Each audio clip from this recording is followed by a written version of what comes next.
higher levels than us. Yo creo que usted sabe más la respuesta que yo, porque es que no sé. Yo tendría que suponer, más bien, que ustedes tienen energías más dinámicas que tienen que ver con una economía diferente. Y bueno, estoy dando la respuesta que se me ocurre. Esa.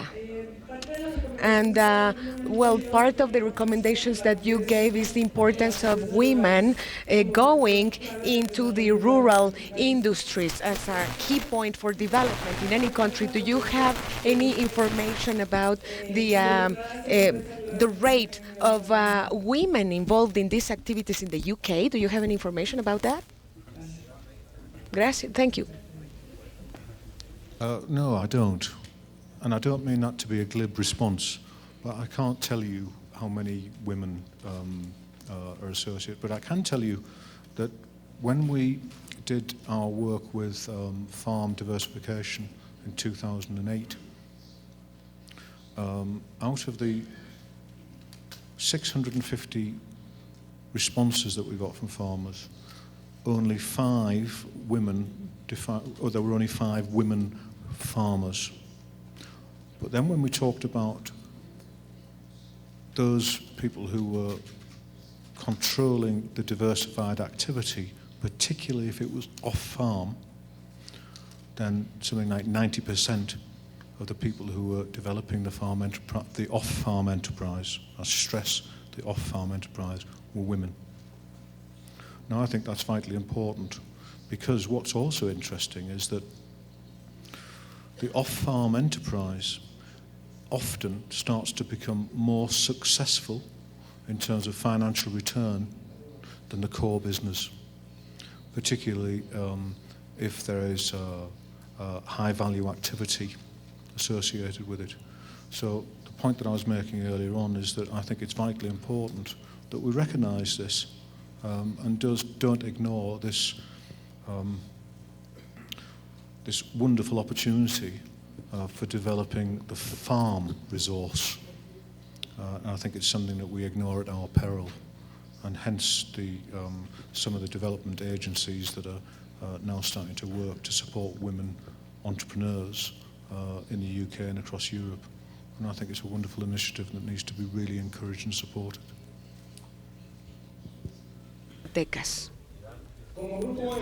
As an information group with very high expectations and a promising horizon for our region, what suggestion or comment would you give us, if any, in order not only for us, but for the rest of groups that are being formed right now, could consolidate their aspirations? What suggestion, I may repeat, or what comment would you give to our government in order for those aspirations that are flying around could get to a consolidation status? Thank you. I'll give you a couple of examples, I think, to answer your question. Last year, I was asked to go to talk to a group of producers called the Red Meat Forum. And it was exactly what it said on the tin, the Red Meat Forum. And when I talked to them, what was apparent is that the only people that they talked to about business initiatives were the Red Meat Forum. The only people they networked with and drank with were the Red Meat Forum. So it's of no consequence that the only language that they spoke was the Red Meat Forum. So when I went in, I said, well, why don't you talk to other people in the value chain? And it sounds really simple, this. But I did say earlier on that networking is a high-level skill. And I think people have to recognise that if you talked about any other business outside of farming, and you go to, for example, a breakfast club, you'll see people from all different kinds of sectors and industries talking to each other, learning from each other, asking people how they do business, asking people how do they get to markets, asking who their competitors are, asking how they manage their competitors. And they talk to different people. And I think it's what farmers ought to do. But maybe this is romantic from my point of view. So that's the first part. The second part is, I mentioned earlier on, this is your question about government support. Don't expect government support on this.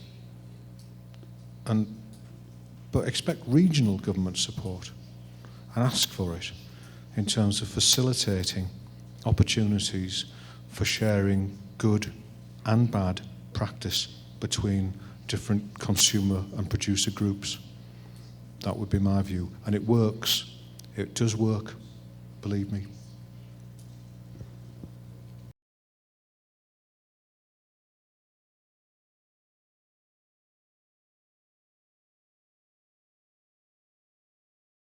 Everything we've covered. Okay, now to finish, we've had very intense agenda these 2 days. Maybe too much information, some of you might say. And I would like to recap.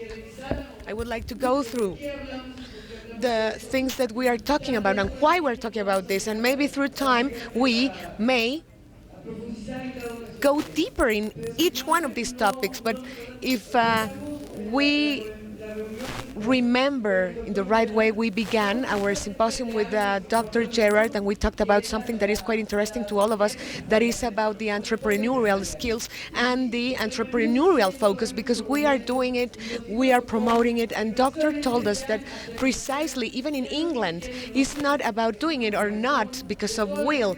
It's an obligation of everyone working in agriculture to take this way, and well, we are still not having this as an obligation, but we acknowledge it's a necessity. And then we talked with the veterinarian Mario Gallegos, who told us the story about ANUR, the Associations of Irrigation Unit Users, which began with districts, and that later on, and maybe one day, if you exert enough pressure, you will become a part of a user association as well, who are integrated. Why should you do this? Because this is in your best interest, because you can have training and consultancy, and you can have access to other types of benefits, which was very important. A second point, I would like to mention some officers from Zagarpa and Cedesol. Well, the people from Cedesol, I do apologize for certain issues, and Zagarpa also mentioned several things. Zagarpa said how it wanted to renovate, how they had high impact land issues. They talk about social energy that we hope come to term. We do expect it because it's in our best interest. Then we talked to Arturo Espinosa, Francisco Herrera, and Mr. Sergio Soto. They had a table about strategies for development. They had many points in common. They talked about reliable subjects and subject generation of trust, and the three of them spoke about this, each one from their own standpoint, but they had these points in common. They also said about capacity building as an element.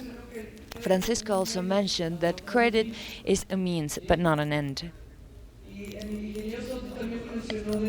Mr. Soto mentioned as well how this generation of trust among people to generate active and reliable associations. Then we went over factors that promote strategic change. That was the case of PROEUR, which you are familiar with. We shouldn't talk about it again. We know what they're doing, and they're even improving further.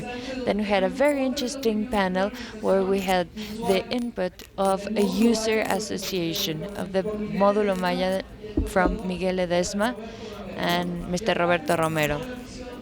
We also had the input of Marcos Oviedo from Cedesol, about his knowledge and experience on organizations. There were many topics that were discussed. Miguel Ledesma encouraged us. He said that he came from a small project that has been strengthened and now is an example on a national scale. So be careful. You pay attention. You really can do this. Then we had Arturo's wishes on the implication of the water resources, which are the most important variables, which he called the group human capital and infrastructure, and they agreed on that both are mandatory and that people need also to have these capacities. It's people must have these abilities. It was very rich and very heavy as well. And now on day 2, Wednesday, we had the opportunity to go over several subjects and have other visions of development. We started with Mr. Sergio Reyes, who talked about motivation and how people can be motivated. He gave us all this insight from theories, from basic theories to more elaborate ones. And we know how these unconscious motivations are the ones that focus, and all these needs are the ones that drive us. I don't know if you remember, but then we had an expert, a person pertaining to this same sector, an entrepreneur in the rural effort, Mr. Godson, who has been working in this for 40 years because he likes it and because he wants to foster development in rural areas and to generate enterprises and industrial enterprises. He talked about this rich experience, about his passion and all the love he has for development. It was unbelievable and true. He invited us to take advantage of the opportunity that it represents to us being here. As producers, as entrepreneurs, or as promoters, we should really take this to account. Very valuable experience.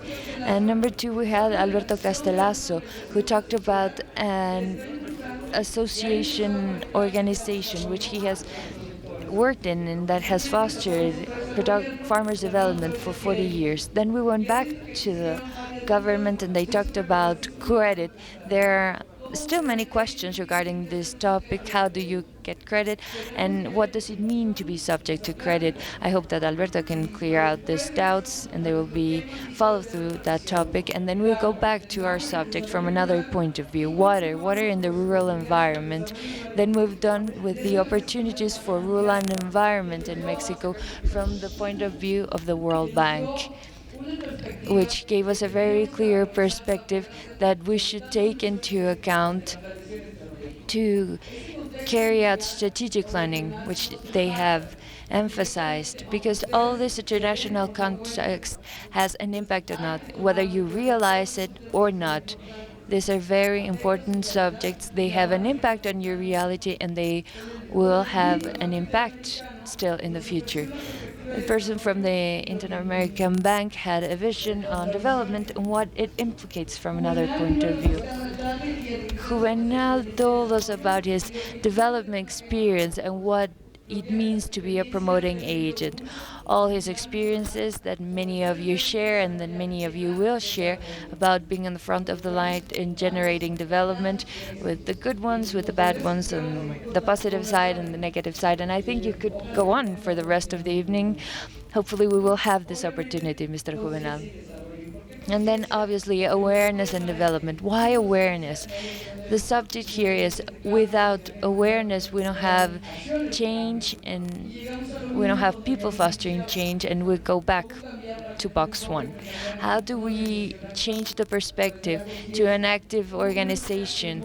And this is a way of putting together all what PROEUR represents from different visions, from different backgrounds, each one with their own experience. But in the end, it comes down to the same: consciousness, awareness, development, organization.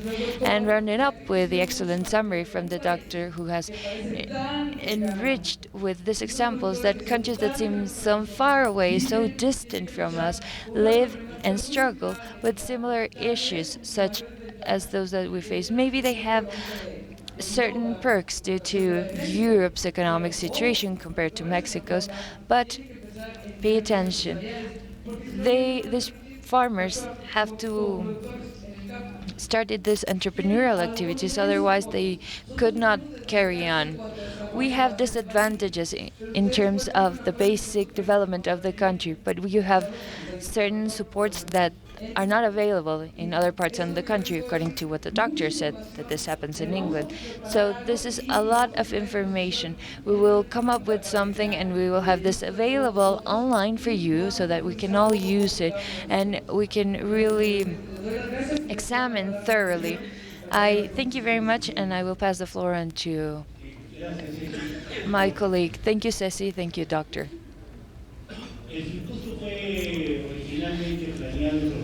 This symposium was originally planned and programmed so that farmers could attend, and this was our main aim to achieve a sustainable use in agriculture. We had other types of meeting, not with irrigation units, because districts carry out their own meetings every year, they have conventions.